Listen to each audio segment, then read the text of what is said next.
부가가치세 어제 사업자 하면서 증빙도 같이 봤어요. 그 사업자 지위에 따라 줄 수 있는 증빙이 달랐고 그 증빙의 효력도 달랐습니다. 그러니까 지위랑 그 증빙의 효력이 같이 가야 된다라는 거였죠. 사업자 증빙 쪽을 봤고 좀 요약을 해보면 부가가치세를 좀 하나로 요약을 한다고 하면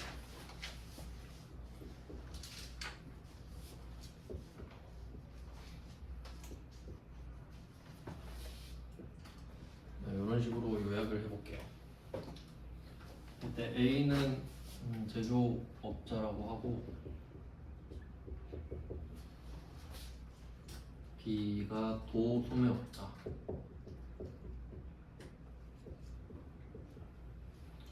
C가 최종 소비자, 그다음에 D가 국세청, 뭐 세무서 이렇게 볼게요.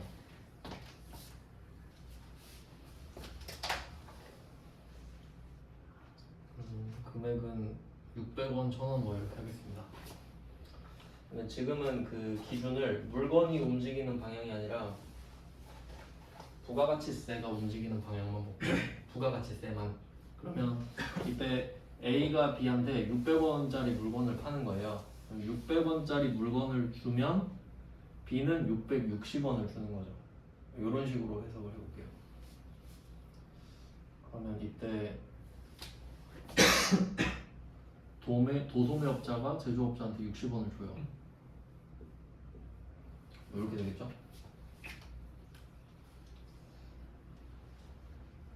제조업자가 600원짜리 물건을 준 거예요. 그러니까 660원을 주는 거죠. 근데 부가가치세만 한다는 소리예요. 그리고 이 도소매업자가 600원에 사온 물건을 최종 소비자한테 1000원에 판다고 할게요. 그러면 이때 최종 소비자는 이 사람한테 100원을 주겠죠. 뭐 이런 내용인데 그림을 잘못 그렸나? 일단 600을 주고 그림을 좀 잘못 그린 것 같은데 이거 좀 고칠게요. 위치를 바꿔야 되나? 잘못 그린 게 맞네. 죄송해요.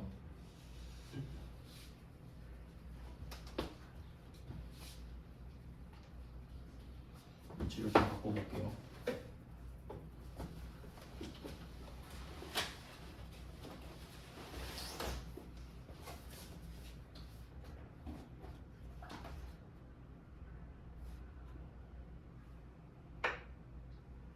A가 세무서여야 되는구나. 바꿔서 그랬네요. 세무서를 위로 올릴게요. 그리고 제조업자, 도소매업자 이렇게 바꿔보겠습니다. 최종 소비자.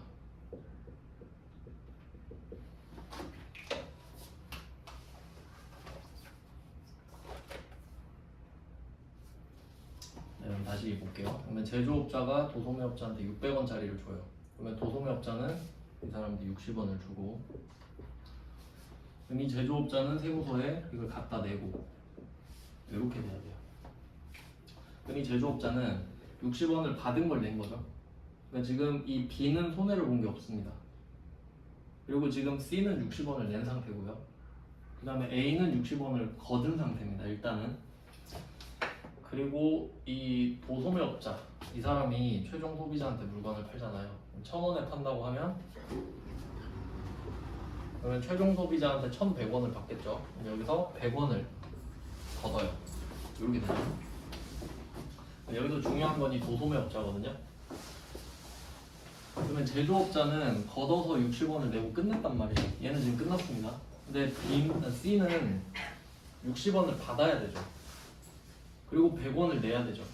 100원을 걷었으니까 내고 60원을 냈으니까 받아야 된단 말이에요. 이때 100원을 내고 60원을 받죠.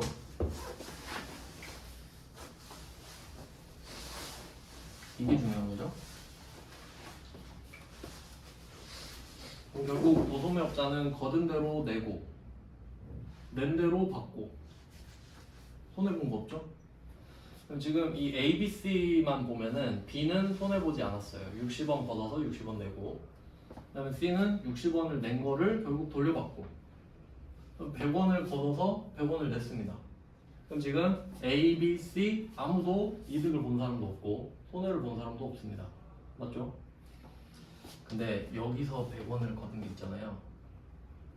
그럼 결과적으로 이 도소매업자는 40원을 내는 거죠. 그러니까 결론은 이 사람이 지금 100원을 내는 거 100원을 걷어서 내고 60원을 봤을 때 그럼 이 100원만 내는 게 되거든요. 결과적으로. 그래서 이 최종 소비자가 그 부담한 100원만 일로 결국 가는 거예요. 그래서 결론은 최종 소비자한테서 세무서가 100원을 뜯어가는 구조다. 이렇게 이해를 하시면 되죠. 결론은 이겁니다. 그러니까 이 A, B, C끼리는 서로 드리블만 계속 하는 거예요. 돌려주는 역할만 하거든요. 근데 여기 최종 소비자가 끼는 순간 바로 블랙홀로 빨려 들어가서 결국 A로 갑니다. 이게 부가가치세예요. 그러니까 결론은 부가가치세는 최종 소비자들이 내는 세금인 거죠. 이 A, B, C는 그냥 서로 퍼다 날려주기만 하는 느낌이에요. 이게 그냥 한 장면으로 끝입니다. 결론은 사업자는 손해를 보지 않는다. 대신 부가세를 납부는 한다. 네, 이런 내용입니다. 간접세의 특징이었죠.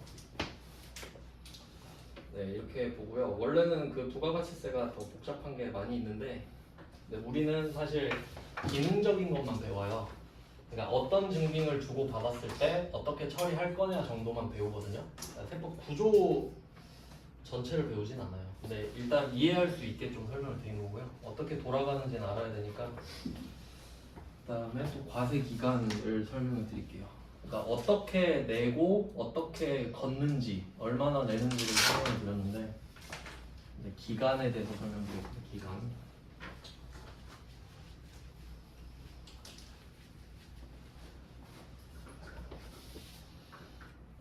그 세금을 거둘 때는 그 기간이 있겠죠. 그러니까 지금은 얼마를 어떻게 거둘 거냐에 대한 문제였고,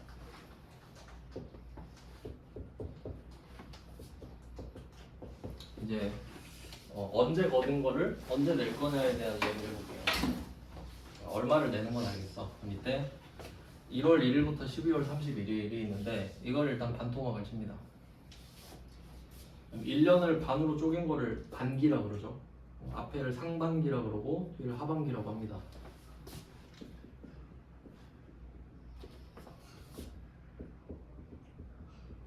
상반기, 하반기.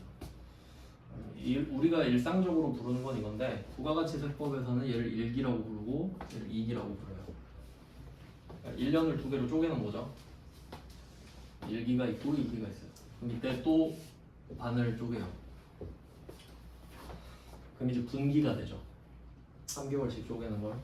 이때 1사분기죠. 앞에 1월부터 3월까지를 예정 기간이라고 하는데, 그럼 1월부터 3월은 1기 예정 기간이 돼요. 3개월. 그 다음에 뒤에 3개월 있죠. 요거를 확정이라고 하는데 말 그대로 앞에는 임시 성격이고요. 일단 3개월치를 하겠다, 신고를 하겠다. 그 다음에 확정을 짓는 건데, 그럼 이때 확정은 4, 5, 6 이렇게 돼야 되잖아요. 근데 정확히 말하면 1기 확정이기 때문에 6개월치입니다. 이런 구조를 좀 이해를 하셔야 돼요. 1기 확정. 2기도 마찬가지거든요.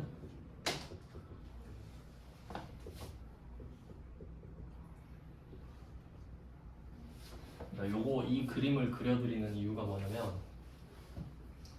나중에 우리가 조회를 할 때 부가가치세 신고서를 조회하는 게 나오거든요. 칸이 두 칸이 있다고 할게요. 월을 쓰는 칸이 있는데 몇 월부터 몇 월까지 이렇게 쓰거든요. 네, 1기 예정이다 하면 1월, 3월 이렇게 쓰겠죠. 이건 이해되시죠? 그러니까 1기 예정 거를 조회하세요 하면 1월, 3월 쓰면 되잖아요. 근데 1기 확정을 조회하세요 라고 하면 정확하게는 1월부터 6월이라 했죠. 네, 프로그램상에는 4월, 6월 이렇게 적거든요. 그래서 알려드리는 거예요. 그러니까 프로그램에는 4월, 6월이라고 적어요. 근데 실제 일기 확정은 1월부터 6월 것까지 확정되는 거예요. 왜냐면 일기니까. 이해되시나요? 그래서 좀 차이가 있으니까 그러면 왜 이렇게 하는지를 알려드릴게요. 이제 이 정도는 이해를 하셔야 되거든요. 그러면 2기도 마찬가지겠죠? 2기 예정하면 7월, 9월 쓰는 거고 2기 확정은 원래 7월부터 12월이지만 10월, 12월이라고 쓰는 겁니다. 일단 뭐 그렇게 되는데 그래서 정확히 말하면은 예정은 1, 2, 3이 맞고요. 1기 예정은 1, 2, 3. 그 4, 5, 6은 정확한 명칭이 1기의 최종 3월 이렇게 불러요. 그게 정확한 명칭이에요. 왜냐면 확정은 6개월이기 때문에. 이걸 좀 헷갈릴 수 있어서 자세하게 설명을 드렸고 이제 예시를 들어볼게요. 내가 1월, 2월, 3월 동안 부가가치세를 거둔 것도 있고 낸 것도 있을 거 아니에요. 그러니까 이 3개월치를 모으는 거예요. 1월부터 3월까지 거둔 거, 낸 거 다 싹 모아요. 그게 뭐 예를 들어 100원이라고 해봅시다. 100원. 뭐 예를 들면 매출세액이 1,000원. 간단한 예시예요. 매입세액이 900원 이렇게 해봅시다.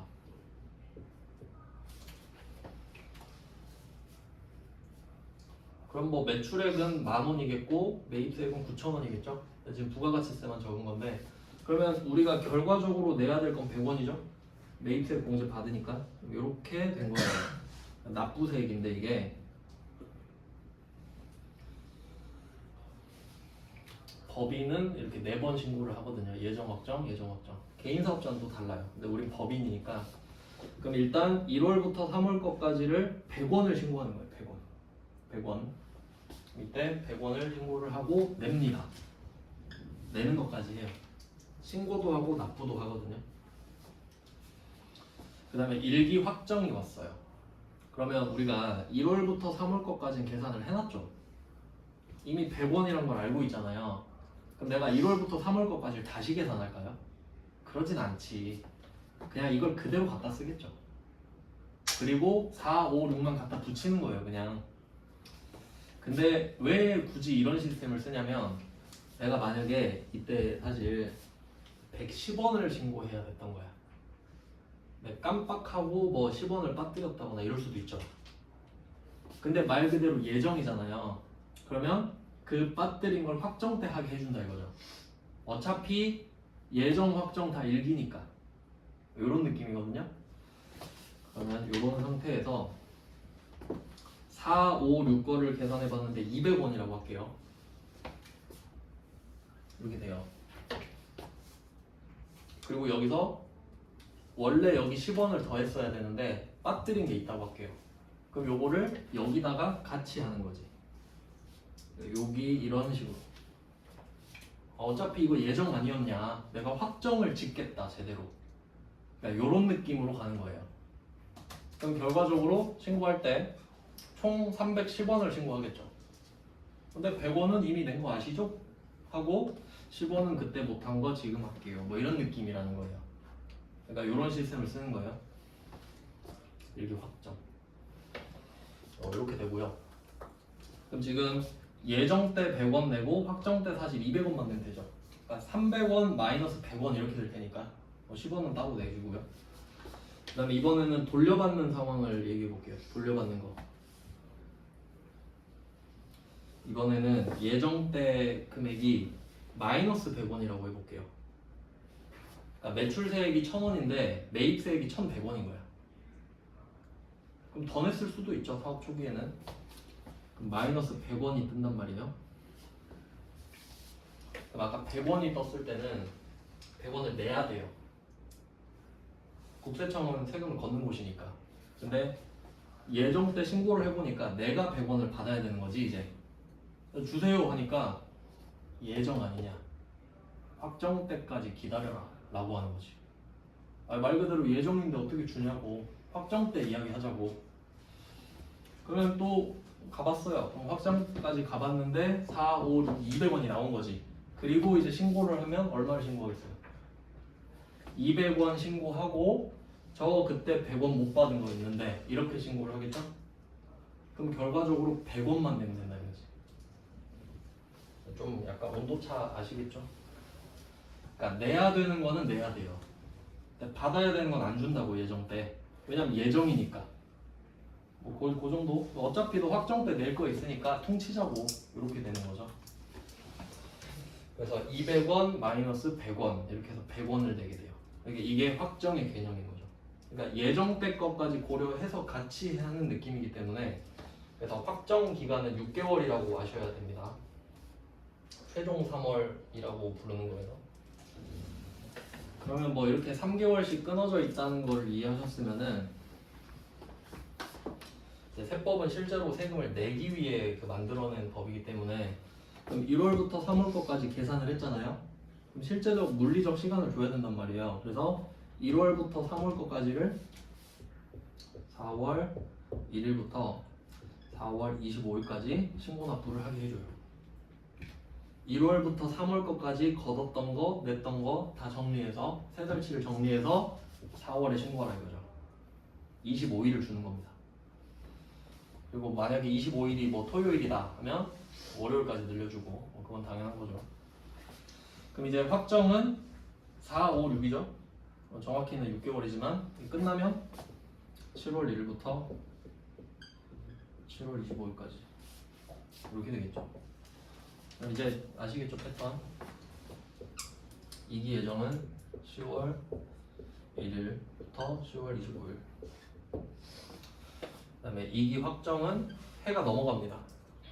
다음 해 1월 1일부터 1월 25일까지. 그래서 지금이 부가가치세 신고 기간이겠네요. 이기 확정 거 엄청 바쁘겠죠 지금? 설날이랑 또 껴갖고 엄청 복잡합니다 지금.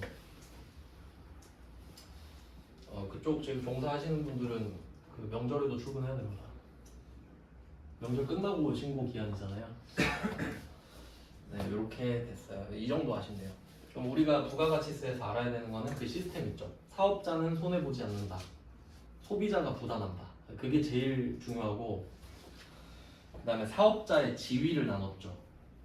과세 사업자와 면세 사업자. 그리고 조금 보충을 해드리면은 과세 사업자랑 면세 사업자가 있었잖아요. 어제 그렸던 그 그림을 떠올리시면 되는데 면세 사업자는 얘 깍두기입니다. 그냥 뭐 면세 물건 파니까 사업자라고 불러주긴 하지만 사실 영양가는 없지. 부가세를 안 갖다 내니까. 근데 또 뭐 개무시할 수는 없으니까 면세 사업자다 이런 식으로 그냥 분리를 해놓은 거고요. 그러니까 부가가치세를 납부할 의무가 없죠 이 사람은. 근데 소득세나 법인세는 낸다 그랬어요. 그럼 과세 사업자는 그 직전 연도 공급 대가에 의해서 나눠졌었죠. 간이과세자, 일반과세자. 근데 그 간이과세자, 일반과세자가 국내에다 물건을 팔 수도 있고 수출을 할 수도 있잖아요. 그럼 이 사람이 수출을 하면 영세율이 적용되죠. 과세 사업자. 요거를 조금 더 추가해서 적어주시면 돼요. 그러니까 영세율 적용 받을 수 있습니다. 과세 사업자는. 그래서 제가 말씀을 드렸던 게 이 부가가치세에서 과세라고 하는 거는 10%와 0%를 말한다라고 알고 계셔야 돼요. 그러니까 0%도 과세예요. 빵원을 과세하는 거지. 그래서 어제 그 말씀드렸죠. A, B, C 그려가지고 B는 다 돌려받는다 그랬잖아요. 그러니까 빵원을 낼 의무가 있기 때문에 그래요. 그래서 보통 처음에 헷갈리는 게 뭐냐면 세 개로 구분을 해버리는 거예요. 과세, 영세, 면세. 그게 아니죠. 과세, 면세죠 그냥. 과세, 면세밖에 없어요. 그러니까 부가세를 걷겠다, 안 걷겠다밖에 없다고요. 근데 걷는데 10%냐 0%냐 이렇게 가지. 세 개가 아니라 두 개에서 갈라지는 겁니다. 그러니까 여기서 조금 더 복잡하게 가보면은 이걸 좀 잘 이해하셔야 되니까 여기서 이 과세 사업자가 두 개로 나눠졌죠? 간이과세자랑 일반과세자로.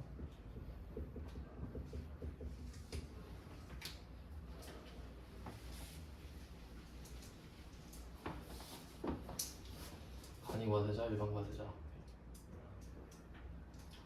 우리가 그 직전 연도 공급 대가에 따라서 두 개가 나눠지죠. 그럼 내가 간이과세자일 수도 있잖아요. 근데 간이과세자가 수출할 수도 있죠. 그럼 간이과세자가 수출하면 간이과세자가 영세율 적용받고, 일반과세자일 수도 있죠 우리가. 그럼 일반과세자도 수출할 수 있잖아요. 그럼 일반과세자로서 영세율이 적용되는 거지. 그러니까 이렇게 좀 입체적으로 보셔야 됩니다. 그러니까 10% 0%가 아예 따로 있는 게 아니라는 거죠. 그러니까 내가 과세사업자면은 국내에서 팔 때는 10%, 수출하면 0%다 이거예요. 이렇게 이해하셔야 됩니다. 그러니까 보통 0%를 과세가 아니라고 생각하는 경우가 많아서 이렇게 말씀드리는 거예요. 과세를 하는 겁니다. 0%를 한다는 소리죠. 안 하면 면세라 그러지. 그러니까 0을 하는 거랑 안 하는 거는 다릅니다. 이렇게까지 하면 정리가 좀 됐고, 그 다음에 이제 분계를 좀 보여드릴게요. 이렇게 회계랑 세법이 좀 섞이는 구간이잖아요 이제. 그러니까 부가가치세를 배우기 전에는, 그 전에 우리 자산할 때 부가가치세가 원래 있는데 안 배웠으니까 없는 셈 칠게요 이러고 맨날 했잖아요. 근데 이제 배워버린 거야. 그럼 이제 적용을 시켜야겠죠. 실제로 있는 겁니다. 그래서 뭐 섞이는 게 좀 헷갈리는 게, 제가 이렇게 말씀드렸죠. 첫 번째 우리가 회계를 배우잖아요. 회계가 뭐냐 하면 이게 자산, 부채, 자본, 수익, 비용, 이 5개를 이용해서 결과적으로는 수입과 지출을 기록하는 거죠. 그러니까 회계는 이 자산, 부채, 자본, 수익, 비용이 발생주의에 나오는 말들인데, 현금주의가 수입과 지출이라 했잖아요. 근데 결과적으로는 두 개 다 기록합니다. 맞죠? 그러니까 예를 들면 이런 거죠. 내가 예를 하나 들어볼게요. 간단한 거. 제품 매출 100만 원. 오늘 물건을 줬어요. 그리고 외상을 준 거예요. 외상 매출금. 자, 이 회계 처리를 생각해 볼게요. 이 제품 매출은 수익입니다. 외상 매출금은 자산이죠. A한테 외상을 줬다. 이런 식으로 쓰는데, 지금 돈 받았나요? 돈 안 받았죠. 수익, 오늘 물건을 줬다. 오늘 물건을 줬다는 사건이 발생했죠. 발생주의 맞죠? 그 외상이 발생했죠. 100만 원을 받을 권리가 발생했죠. 둘 다 발생주의 맞죠? 그리고 우리가 언젠가 이 돈 받을 거 아니에요. 돈 받겠죠? 외상 매출금이라는 가상의 자산이 사라지고,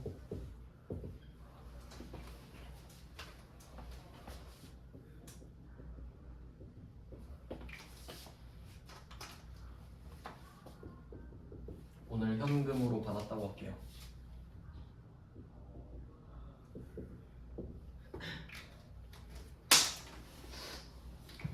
자산이 기록됩니다. 요거 현금주의죠. 그러니까 결국 다 하는 거 맞죠? 발생주의도 하고 현금주의도 하고. 시차 때문에 다 적어야 됩니다. 그러니까 내가 물건을 준 건 이때지만 이거에 대해서 돈을 받은 건 이때다. 시간차까지 기록을 해야 이 둘이 매칭을 하지. 이거 안 되면 진짜 엄청 복잡합니다, 진짜. 그러니까 이거 제 친구 거 하고 있는데, 회계 처리를 하고 있는데, 매출액이 좀 큰데 가계부로 하고 있거든요. 그러니까 미쳐버리는 거예요. 물건 줬을 때랑 돈 받을 때가 다른데 단식부기로 써버리면 진짜 미칩니다. 정리가 안 돼버려요. 네, 그래서 복식부기를 쓰는 이유가 있는 거죠. 그럼 결국은 회계는 이 5개를 이용해서 현금주의, 발생주의 다 기록하는 거예요. 그러니까 이걸 이용해서 수입과 지출까지 다 관리하는 겁니다. 자, 일단 이거는 아시겠죠 이제. 근데 문제는 뭐냐면, 세금을 내는 것도 지출이라 이거죠. 이게 문제라는 거예요. 그러니까 우리가 결국 이 5개의 도구를 이용해서 수입과 지출을 기록하는 게 회계인데, 근데 이 지출에 세금이 들어가 있다는 거지. 세금을 내야 되니까. 여기에 세무가 포함돼 버리는 거죠. 그러면 실제로 이제 아시겠지만 내가 100만 원짜리 물건을 팔면 110만 원을 받죠. 근데 여기다가 그냥 110 띡 써놓잖아요. 관리가 안 돼요. 110만 원을 받았는데 내가 따로 10만 원을 분리해서 또 내고 있어야 되잖아요. 그럼 일을 두 번 하죠. 팔았을 때 110 적고 부가세 낼 때 또 10만 원 분리해서 또 내고 이러고 있어야 돼요. 그러면 애초에 생각을 어차피 여기서 10만 원 내야 되니까 따로 적을까? 이 생각을 할 수 있겠죠. 어차피 110만 원을 받는데 10만 원 내 돈 아니잖아요. 그러니까 내 돈 아니라고 적어버리는 거지. 그럼 이제 부가세를 얹어볼게요. 이제 배웠으니까. 그럼 실제로 우리가 100만 원짜리를 팔면 110만 원을 받아야 된다는 걸 이해하셨죠? 부가세까지 걷어야 되니까. 그럼 우리의 외상 매출금은 110만 원입니다.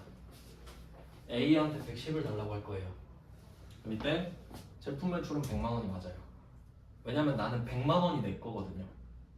근데 여기서 10만 원은 받았지만 내 돈이 아니죠, 사실. 그래서 이때 따로 쓰는 게 매출세액이라는 개념이 있었죠. 그러니까 지금 이 100만 원이 매출액이잖아요. 거기에 대해서 10만 원이 더 붙는 게 매출세액이죠. 그럼 그 매출세액을 뭐라고 적을지 또 용어를 바꿔요. 그게 부가세 예수금인데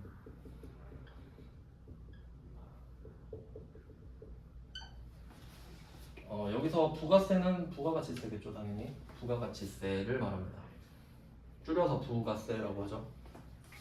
그 다음에 예수금이라는 이름이 있는데 뜻을 보면은 미리 예자입니다. 미리 예자. 미리 받아놓는 돈.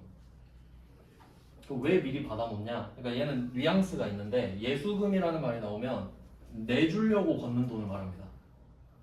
내주려고 걷는 돈. 그러니까 어차피 이제 소비자가 100만 원짜리 물건을 사면 10만 원 부담하잖아요. 근데 너가 세무서 가서 낼 거야? 뭐 이런 느낌이지. 내가 내줄게. 그래서 10만 원을 걷겠다 이거예요. 그러니까 내가 네 대신에 내주려고 걷는 돈이다 이 말이지.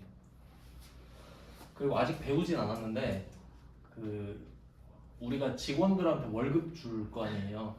부채 쪽에서 배우는데 그럼 세전 세후 있는 거 아시죠? 그럼 만약에 세전이 300이다 하면 세후 한 260 정도 될 거 아니에요. 그럼 40만 원을 회사가 떼고 주죠. 그럼 그 40만 원을 왜 떼나요? 하니까 소득세랑 4대 보험료래. 그러니까 너가 낼 줄 모르니까 내가 내주려고 걷었다 이거지. 그럼 그 40만 원은 우리 입장에서 예수금이 돼요. 그러니까 그것도 내주려고 걷은 거 맞죠? 삥땅 치려고 하는 게 아니라. 그러니까 얘도 마찬가지죠. 내주려고 걷은 거죠. 근데 얘는 부가가치세잖아요. 그러니까 부가세 예수금. 그러니까 예수금이 두 개 있는 거죠. 부가가치세를 내주려고 걷었으면 부가세 예수금. 근데 그게 아니면 그냥 예수금. 그러니까 직원한테 월급 주면서 삥 뜨는 거 있죠. 어차피 너 낼 줄 모르잖아. 내가 내줄게. 이런 느낌. 근데 예수금이 또 나올 것이다. 그러니까 이 세법, 부가가치세법상으로는 이 10만 원을 매출세액이라 부르죠. 근데 회계로 넘어오면 부가세 예수금이 된다 이거예요. 같은 걸 다르게 부른다 이거지. 그럴 수 있겠죠. 그래서 이 10만 원을 따로 기록해요. 자, 그리고 얘의 성격은 주체겠죠.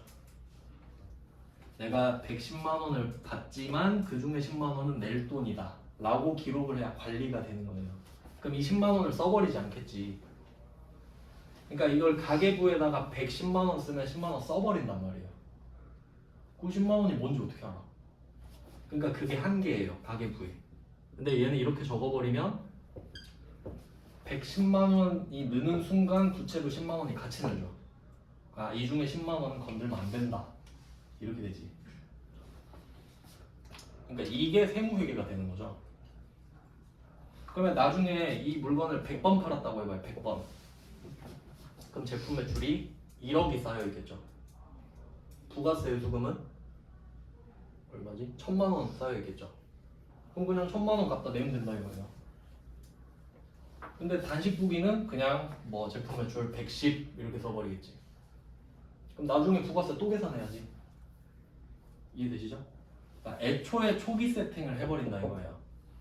그럼 이런 식으로 부가세가 들어있는 회계처리 있죠. 그럼 이걸 적는 칸이 따로 있는데 그게 메인 매출 정표인 거예요.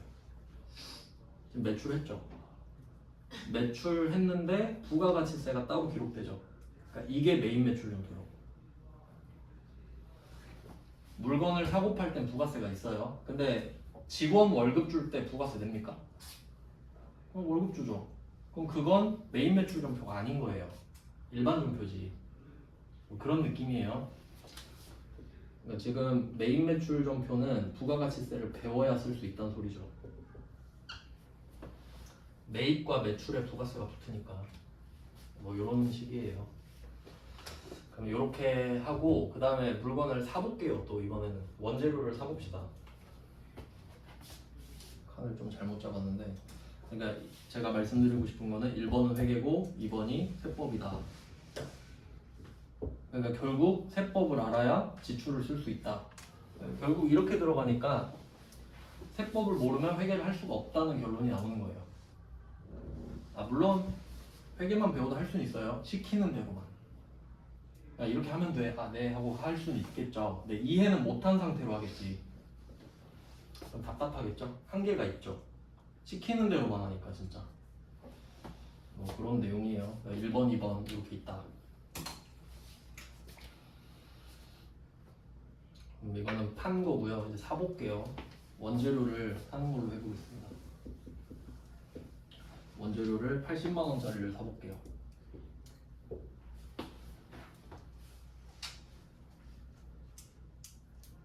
요거는 현금으로 좀 바꿔서 설명을 드리겠습니다. 돈은 받았다고 할게요. 지금은 발생주의, 현금주의가 아니라 그냥 그 부가가치세에 포커스를 맞춰서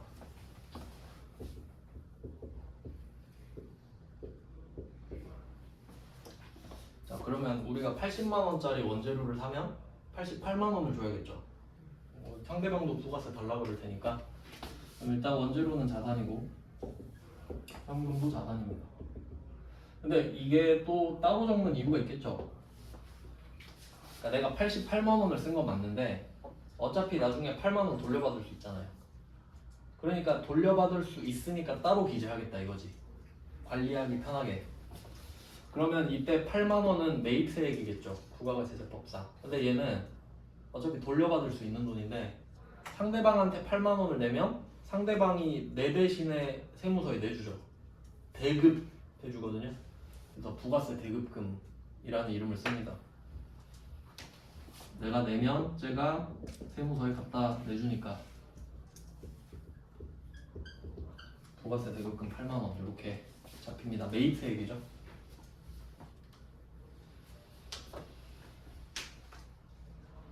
그럼 얘는 성격이 뭘지 생각해봐요. 내가 쟤한테 8만 원을 줬어요. 그럼 쟤가 내 대신에 8만 원을 내겠죠. 근데 우리가 적격증빙 들고 세무서 찾아가면 8만 원 덜 내잖아요. 그럼 돈을 덜 내게 해주죠? 자산이죠. 약간 선금 느낌 있잖아요. 이렇게 정리가 되는 거거든요.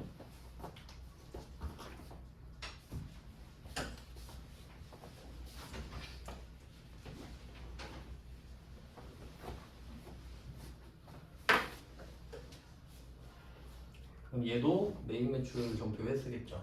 부가세가 따로 기재가 돼 있으니까. 그러니까 부가가치세를 따로 기재하고 싶을 때 메인 매출 점표에 쓰는 거예요. 그럼 그럴 필요가 없을 땐 일반 점표에 쓰겠지. 그러니까 그 용도가 이렇게 나눠지거든요. 부가세 관리 용도예요.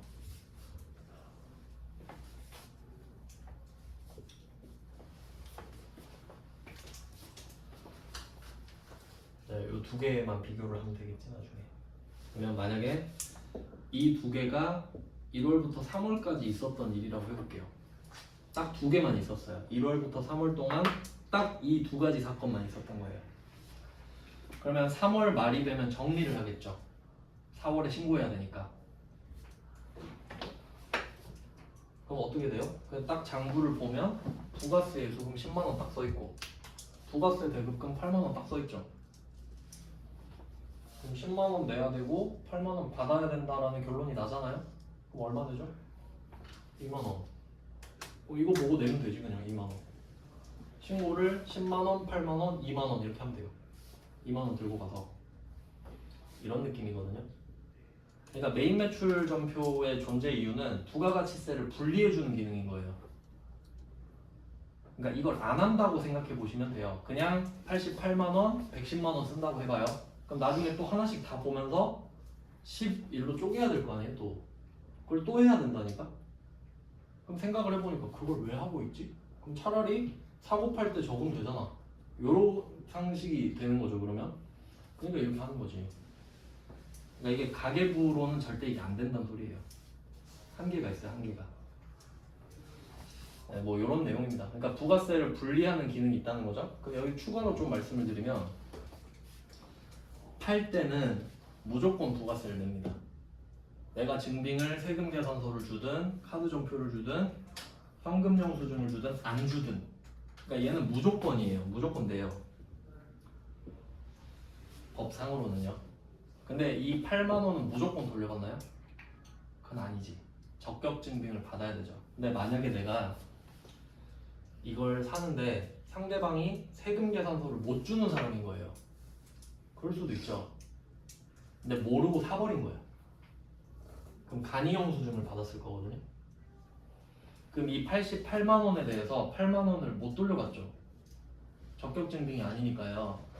그럼 그걸 알아챈 순간에 이렇게 적으면 돼요? 안 되지. 못 돌려받는데. 그러면 얘는 이 부가세 대급금을 안 적겠죠? 못 돌려받으니까. 그러니까 따로 적는다는 소리는 내야 되고 받을 수 있다는 소리예요. 그럼 이제 안 된다는 걸 알았죠? 8만 원을 여기 붙입니다. 못 돌려받으니까. 그러니까 맥시멈을 생각해봐요. 88만 원 썼죠? 이게 팩트예요. 그러니까 88만 원이 지출이라는 건 팩트예요. 그럼 이거 지출이니까 88만 원을 적을 거 아니에요. 근데 8만 원의 성격이 뭐냐를 구분 지어줄 수 있다는 거지. 받을 수 있냐 없냐. 그럼 받을 수 있으면 메인 매출 전표에 적어서 8만 원을 따로 기재. 근데 알고 보니까 못 받잖아요. 그럼 88만 원을 쓴 건 팩트인데 8만 원을 못 받죠. 그럼 8만 원을 붙여야지, 그 물건 값에. 네, 그런 거예요. 그러니까 이 88만 원으로 예를 들면은 두 가지가 있는 거죠.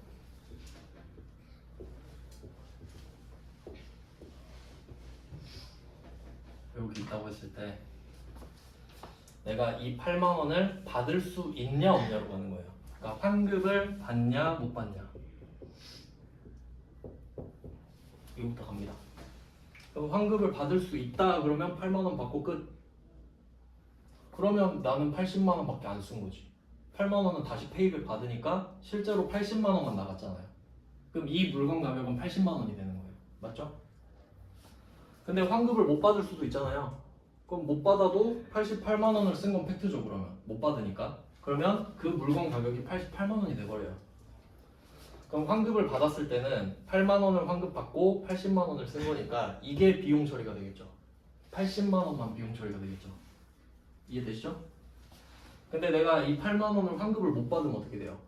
내가 쓴 돈은 88만 원이죠. 그럼 이 88만 원이 비용 처리가 되지.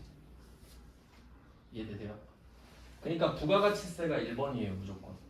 환급을 받냐 못 받냐 이걸 정한 다음에 비용이 결정되니까. 다른 세법이랑도 관계가 되게 유기적으로 연결돼 있어요. 네, 이렇게 됩니다. 그러니까 이게 부가가치세 신고할 때도 좋은데 이제 또 정확히 따져보면은 그러면 매출세액이 10만 원, 매입세액이 8만 원 이렇게 됐잖아요. 그러면 여기서 자연스럽게 매출액 매입액도 파악이 되죠. 100만 원 팔고 80만 원 샀잖아요. 그럼 그걸로 또 소득세 신고하는 거야. 서로 좋잖아요, 서로. 그러니까 부가가치세가 가장 기본적인 세금인 이유예요. 그러니까 사실 부가세는 미끼예요. 왜냐면 사업자 부가세 손해 안 본다 그랬죠. 그러니까 약간 이 심리전인데 이런 느낌이죠. 부가가치세법을 딱 만든 거예요. 그리고 사업자들 불러놓고 야 너네들 사업자들 부가가치세 납부해라, 납세자다 이러면 사업자들이 싫어하겠죠. 네, 이렇게 구조를 설명해 준 거야. 사실 너네들이 납세자인데 손해는 안 봐. 그럼 기분이 좀 좋아지겠죠. 아 그래요? 그럼 뭐 낼게요 이렇게 되죠. 근데 알고 보면 자기 매출액이랑 매입액을 다 까발리고 있는 거야. 맞죠? 그러니까 내가 팔았다 100만 원. 그러니까 이거는 누락 잘 못한다 그랬죠. 상대방이 카드 결제 해버리면. 그럼 이거는 100만 원 들켰죠? 그럼 10만 원 신고해야지. 그리고 내가 88만 원짜리를 샀는데 88만 원 줬잖아요. 근데 8만 원 돌려받고 싶지. 그러니까 세금 계산서 달라고 할 거 아니에요. 그럼 세금 계산서를 달라고 하면 기록에 남죠. 전산상에 전자로 주거든요. 그러면 이건 다 들키는 거지. 그 국세청은 다 알고 있어요. 내가 100만 원 팔고 80을 샀다는 걸. 그럼 부가세를 미끼로 던져놓고 야 너 2만 원 내는데 어차피 손해 안 보잖아. 근데 속으로는 이렇게 생각하지. 얘가 20만 원을 벌었구나. 이해되시죠? 그러니까 이게 기본 시스템이에요. 네, 부가가치세 이렇게. 그러면 이제 정리를 할 때는 요 뒤에 문제 나오거든요. 이게 3달 동안 있었던 건데 그럼 1월부터 3월 것까지 정리를 하잖아요. 그러면 3월 마지막이 되면 총 얼마인지 궁금하겠죠. 그러니까 분기 말마다 정리를 할 거 아니에요. 아 내가 부가세 얼마를 내야겠구나. 그럼 이제 자리를 잘 기억해 보세요. 예수금은 오른쪽에 있죠. 부채. 계급금은 차변에 있어요. 네, 정리해 볼게요.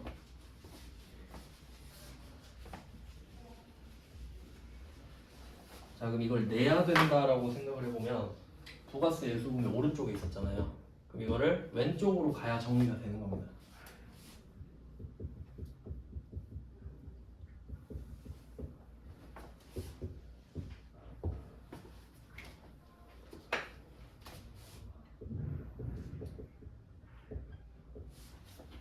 이렇게 되는 거예요. 있던 걸 없앴잖아요 지금. 그러면 이거 없애려면 10만 원 내야 되죠. 왜냐면 110을 받았잖아요. 그러니까 그 중에 10만 원은 사실 내 돈이 아니었던 거지. 그러니까 내가 그 110을 받고 110을 다 써버려도 부채는 남아있잖아요. 그러니까 어떻게든 10만 원을 구해서 내야 되는 거지. 그러면 원래는 현금 10만 원 이렇게 나가야 되는데 생각해보니까 나도 8만 원 낸 거 있는데 이거부터 가야겠죠. 그래서 10만 원 낼까 하다가 나도 낸 거 있어. 부가세 대급금을 데리고 오죠. 어차피 나 8만 원 받을 거 있는데 이 생각을 하겠죠. 그럼 서로 X자로 가잖아요. 그럼 얘가 자산의 감소. 10만 원은 내야 되지만 8만 원은 받을 돈이니까 그럼 차액이 2만 원이 나오죠. 근데 위에 거래가 1월부터 3월 것까지였으니까 이 회계 처리는 3월 31일에 하거든요. 3달 끝났잖아요. 그럼 3달 동안 모은 거를 딱 정리를 하죠. 그럼 2만 원 내면 되겠다 결론이 나왔죠. 근데 신고 납부를 4월 1일부터 4월 25일까지 한다 그랬죠.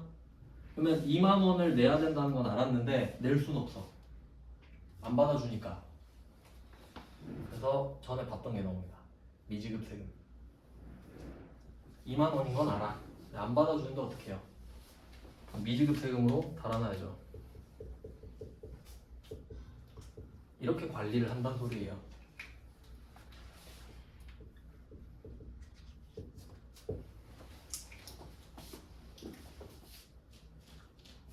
그러면 물건을 살 때 팔 때마다 적어놓은 게 결과적으로 3달마다 알아서 뭉쳐질 거 아니에요.